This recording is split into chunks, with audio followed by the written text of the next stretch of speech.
कैसे हो? मैं हूँ आपकी हिंदी की टीचर भारती सरोदे।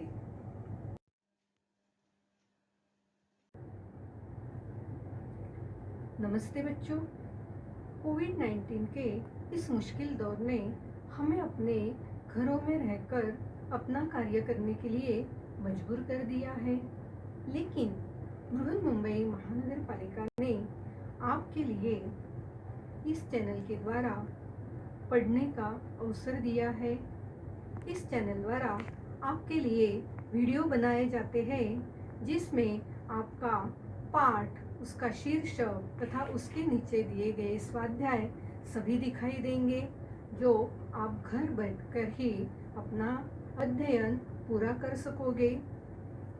तो चलिए आज हम एक नए पाठ की ओर जाते हैं। नमस्ते बच्चों, आज हम 7वीं कक्षा के सुलभ भर्ती का अभ्यास करेंगे। आज दूसरी इकाई का पुनरावर्तन 2 यह पाठ देखेंगे। यह पाठ तो नहीं है, यह एक स्वाध्याय है, बिल्कुल अलग तरह का स्वाध्याय है। तो आओ यह स्वाध्याय हम पूरा करते हैं पुनरावर्तन 2 में।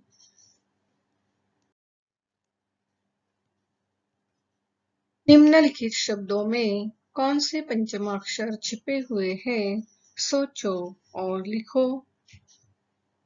देखो तो हमें ये जो शब्द दिए हैं, पंकज, चंचल, ठंडा, संत, पेरांगूर, पंछी, बंदरगाह, उमंग, तो इन शब्दों में कौन सा पंचमाक्षर छिपा है उसे पहले पहचानना है और बाद में उसी वर्ग के और 2 उदाहरण हमें लिखने हैं। तो आओ देखते हैं पंचमाक्षर और उसके उदाहरण।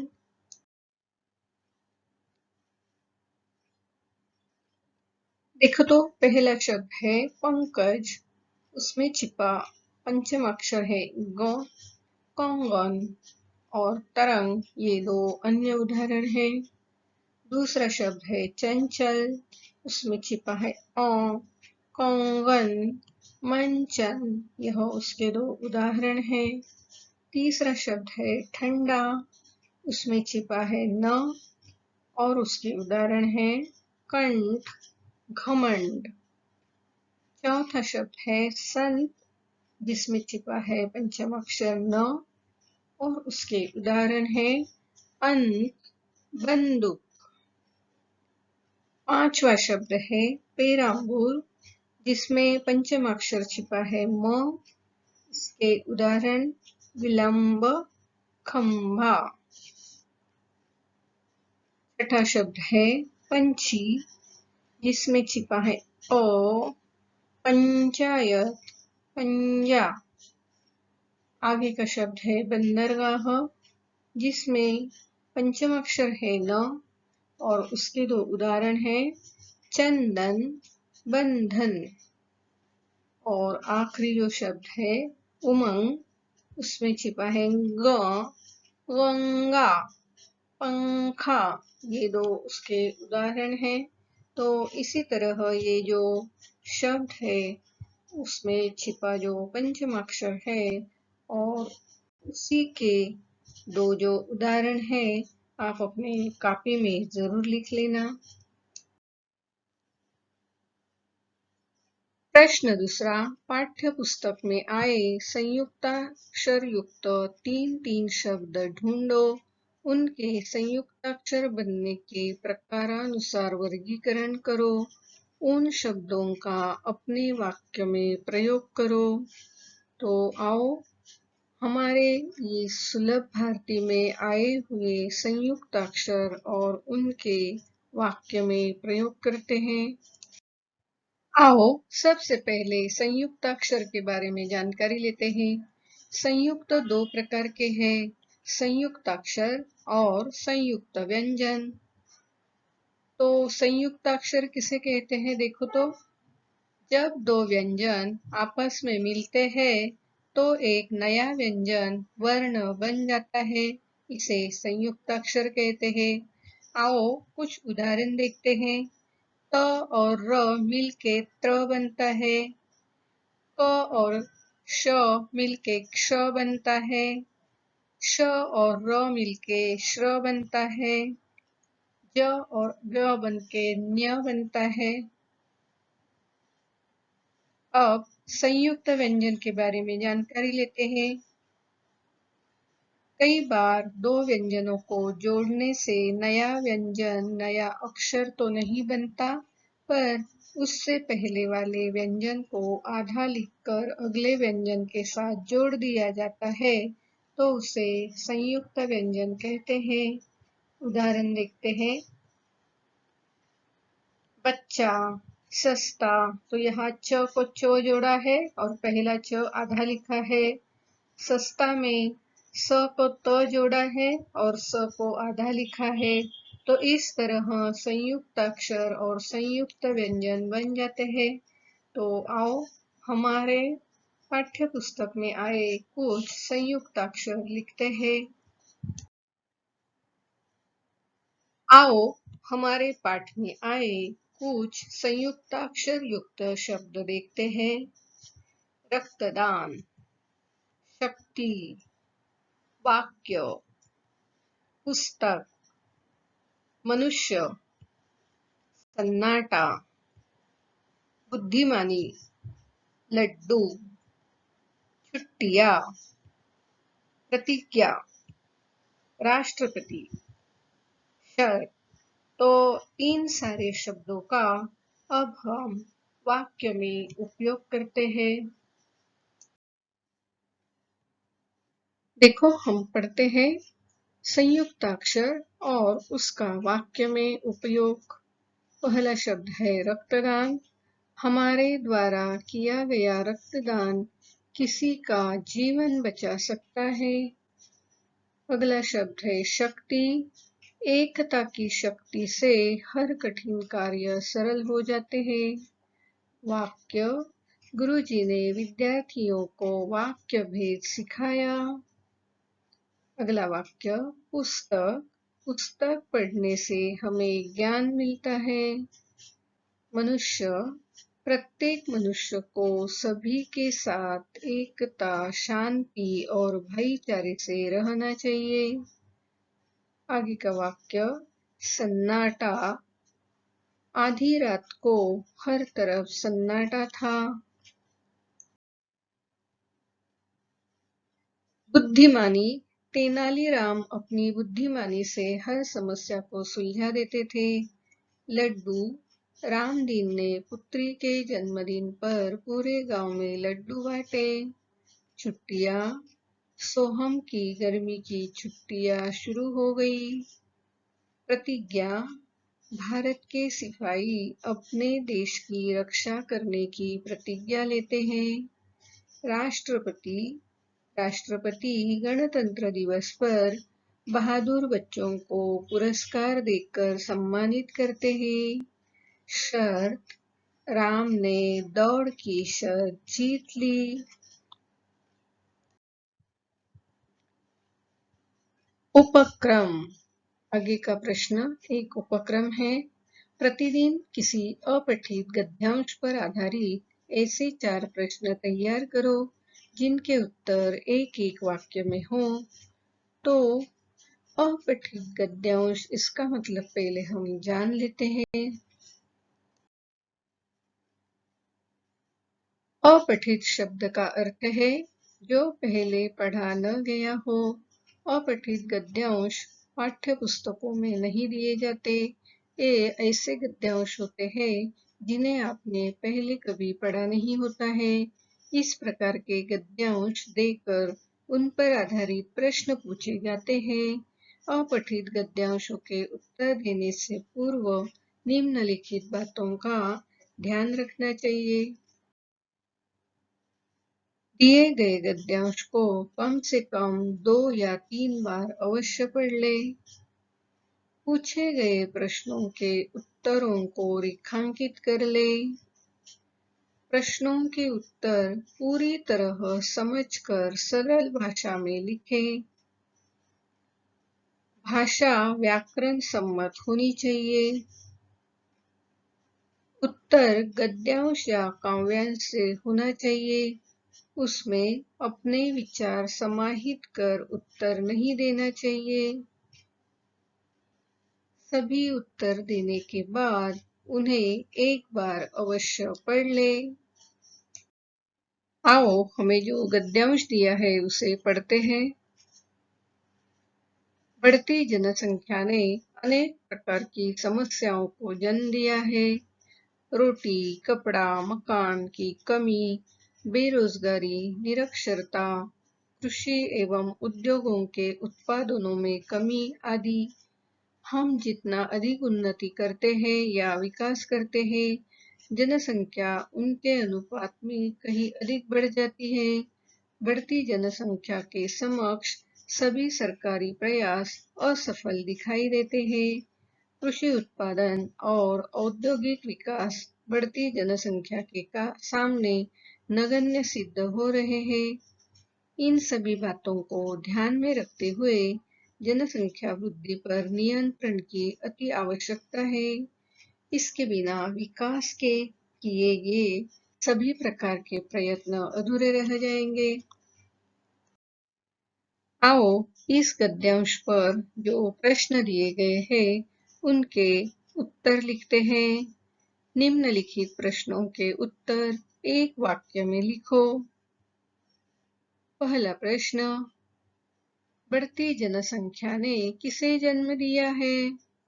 उत्तर, बढ़ती जनसंख्या ने अनेक प्रकार की समस्याओं को जन्म दिया है। और प्रश्न, विकास कार्य क्यों नहीं दिखाई देते? उत्तर है, जनसंख्या की वृद्धि के कारण विकास कार्य नहीं दिखाई देते। बढ़ती जनसंख्या के समक्ष कौन से प्रयास असफल दिखाई देते हैं? उत्तर है, बढ़ती जनसंख्या के समक्ष सभी सरकारी प्रयास असफल दिखाई देते हैं। जनसंख्या के सामने क्या नगण्य सिद्ध हो रहा है? उत्तर, कृषि उत्पादन और औद्योगिक विकास बढ़ती जनसंख्या के सामने नगण्य सिद्ध हो रहे हैं। तो बच्चों, इस तरह जो गद्यांश दिया है उसे पहले पढ़ना है और जो प्रश्न दिए हैं उन प्रश्नों के उत्तर उसी गद्यांशों से लिखने हैं। हमारे मन के उत्तर नहीं लिखने हैं, यह बात जरूर ध्यान में रखना।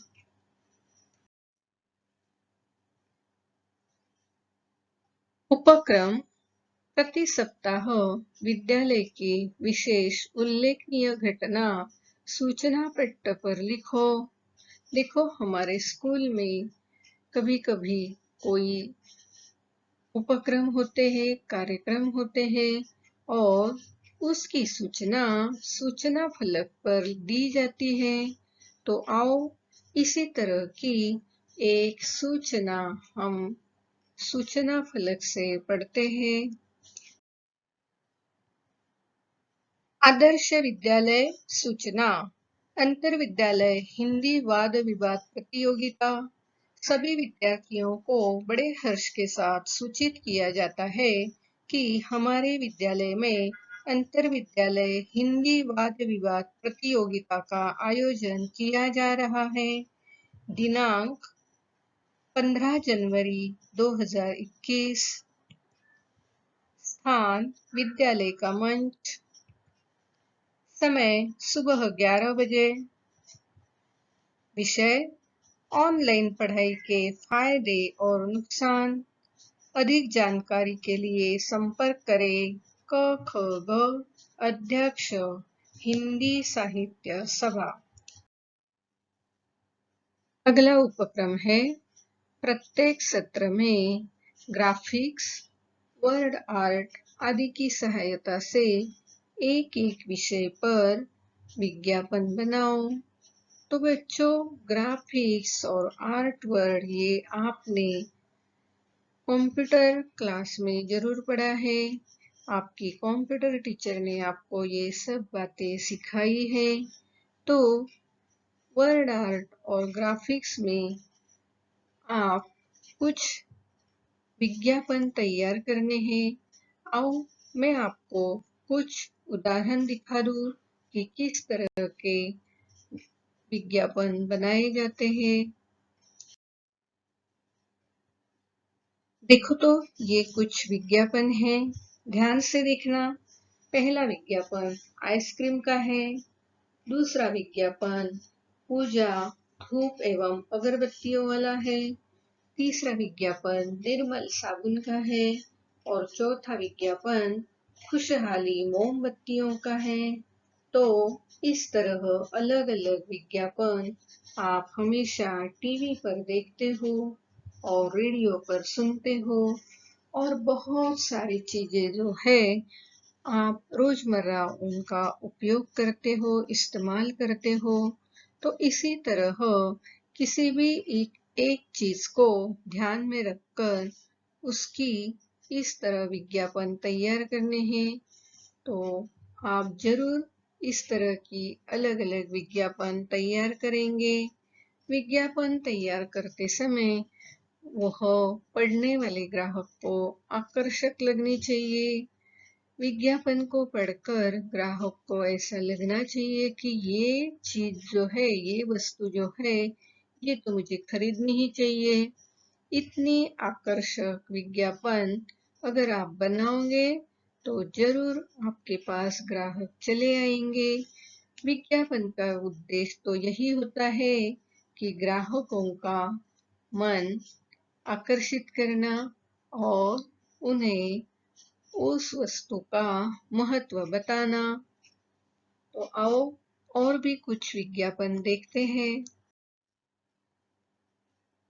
देखो तो पहला जो विज्ञापन है, केश पुकार तेल, लंबे और घने बालों के लिए, बालों में जड़ों से मजबूती लाए और आकर्षक बनाए। तो देखो आजकल हर एक को बाल जो है पतले होने की, गिरने की शिकायत होती है। तो इस विज्ञापन को पढ़कर हर किसी को लगना चाहिए, अरे सचमुच यह तेल लगाएंगे तो हमारे बाल लंबे और घने हो जाएंगे। अब दूसरा जो विज्ञापन है, आपकी पसंदीदा पेंसिल, लिखे अच्छा चले लंबा, रचना पेंसिल। तो पेंसिल की यह विज्ञापन जो है, देखो तो कितनी आकर्षकता से, कितने अच्छे शब्द का उपयोग करके यह विज्ञापन तैयार किया है। उसके आगे का जो विज्ञापन है, प्रकाश एलईडी, सस्ता और टिकाऊ, अंधेरे को उजाले में बदले और बिजली की बचत कराए। तो ये जो एलईडी लाइट्स के जो बल्ब है, उसकी यह विज्ञापन है और इस विज्ञापन में क्या बताया है, यह सस्ता भी है और टिकाऊ भी है। देखो अभी बल्ब की यह विज्ञापन है तो उसका नाम भी किस तरह दिया है, प्रकाश। बल्ब से लाइट जलाने से क्या मिलता है, प्रकाश मिलता है। तो समुचित उसका नाम भी यहाँ रखा गया है। आगे का जो है, विकास छाता विक्रेता, मजबूत और टिकाऊ छाता, विभिन्न आकर्षक रंगों में उपलब्ध, छाता ऐसा जिसे सभी पसंद करे। तो देखो यह छाते की विज्ञापन है और किस तरह ग्राहकों को यह आकर्षित करती है।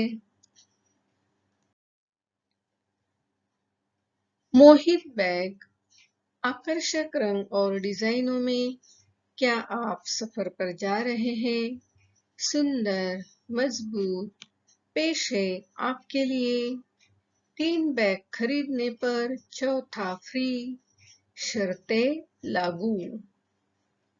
घड़ी की दुनिया में क्रांति, ज्योति घड़ी, दिखने में सुंदर, साइज बड़ा, हर हाथ चाहे ज्योति घड़ी, आकर्षक रंग और डिजाइनों में उपलब्ध, सुंदर, मजबूत, विशेष छूट, MRP पर 10% छूट। ज्योति घड़ी छूट सीमित समय के लिए। Sale sale sale, plaza car, अत्याधुनिक सुविधाओं वाली, सफर सुहाना सुखद बनाए, एकदम आपके बजट में आए। 1200 CC power steering, power brake. इस सप्ताह खरीदने पर सप्ताह भर का पेट्रोल फ्री। तो इस तरह की आकर्षक विज्ञापन को आपको भी तैयार करना है, जरूर करना और अपने क्लास टीचर को दिखाना।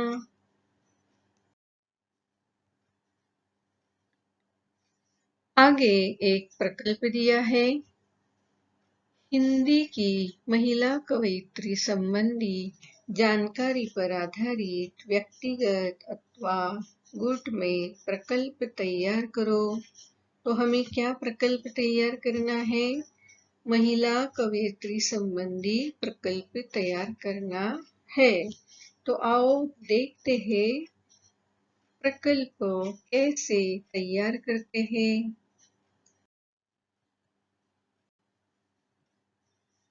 कृष्णा भक्त मीराबाई का जीवन परिचय। ये जो प्रकल्प है वो मीराबाई से संबंधित है। मीराबाई यह कवयित्री थी, उन्होंने बहुत सारे काव्य लिखे हैं। तो उनके बारे में हम यह प्रकल्प पूरा करते हैं। प्रकल्प किस तरह लिखा जाता है उसकी थोड़ी आपको जानकारी दे दूं।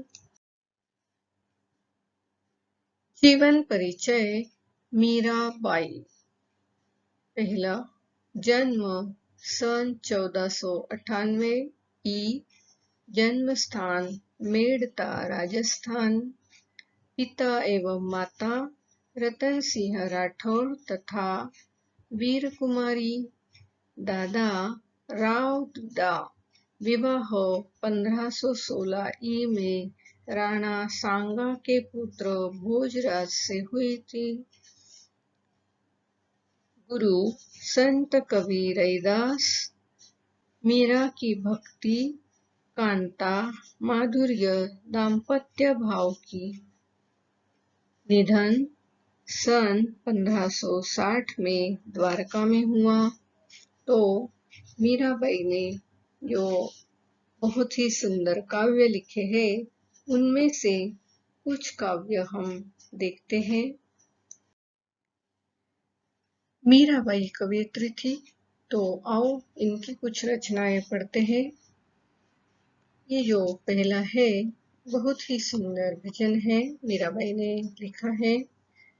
पायो जी मैंने राम रतन धन पायो, पायो जी मैंने राम रतन धन पायो, वस्तु अमोलक दी मार सदगुरु, कृपा कर अपनायो, मैंने राम रतन धन पायो, जन्म जन्म की पूंजी पाई, जग में सभी को आयो, पायो जी मैंने राम रतन धन पायो, खर्चन खूटे चोरन लूटे, दिन दिन बढ़त सवायो, मैंने राम रतन धन पायो,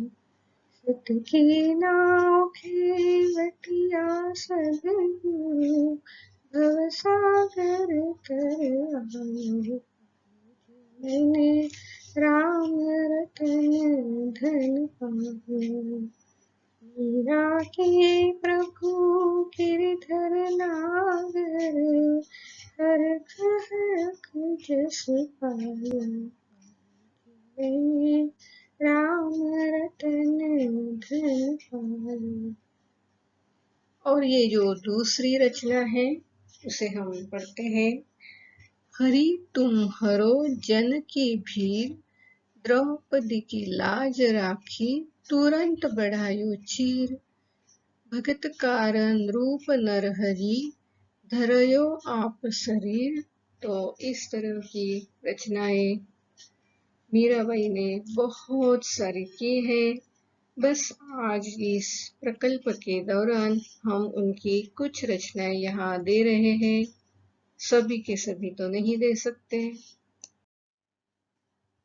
देखो और कुछ रचनाएं पढ़ते हैं।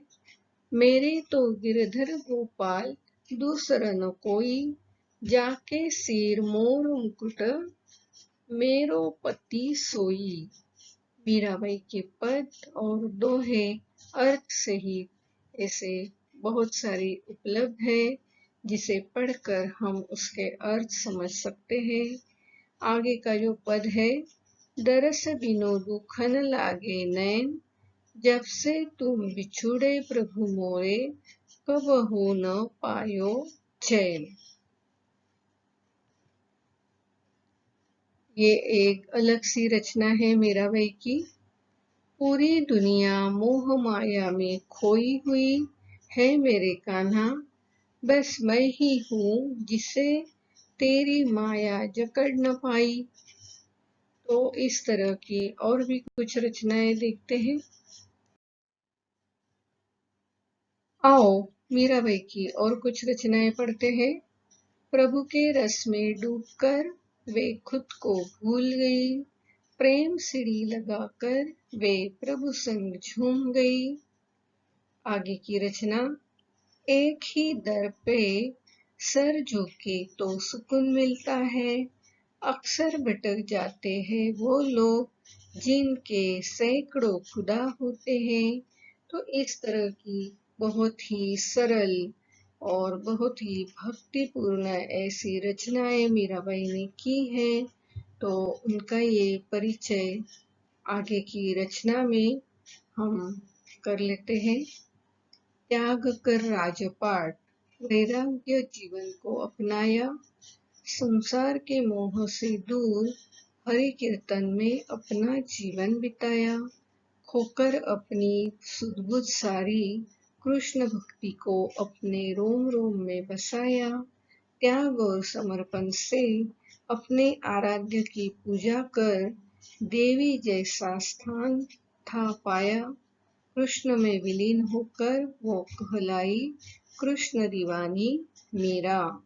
तो मीराबाई एक राजघराने की थी, उसका विवाह भी एक राजा से हुआ था, लेकिन वह कृष्ण भक्ति में इतनी लीन हो गई कि उसने सब राजपाट छोड़ दिया, वैराग्य के जीवन को अपनाया और ना पूरा जीवन कृष्ण भक्ति में उन्होंने समर्पित किया।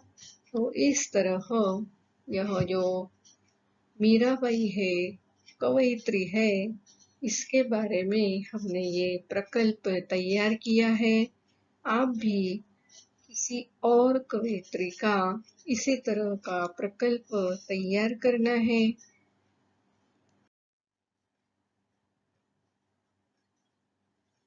भक्ति में भक्त का झुकना अनिवार्य होता है, तभी भगवान को भक्त स्वीकार्य होता है। तो बच्चों, आज हमने अलग तरह के स्वाध्याय जो है वो पुनरावर्तन 2 में पूरे किए हैं। आपको ये सारे स्वाध्याय जरूर अच्छे लगे होंगे और ये जो स्वाध्याय है उनमें हमने आज इस तरह के विज्ञापन को तैयार करना भी सीखा है। तो जरूर इस तरह के विज्ञापन और प्रकल्प आप इस गर्मी की छुट्टियों में पूरे करना। और बच्चों, अब आगे गर्मियों की छुट्टी शुरू हो जाएगी, तो मैं आपके लिए अच्छी अच्छी कहानियाँ, कविताएं और कुछ कृति युक्त पाठ लेकर आऊंगी। तो हम फिर मिलेंगे ऐसे ही नई नई जानकारी देने वाले वीडियो के साथ।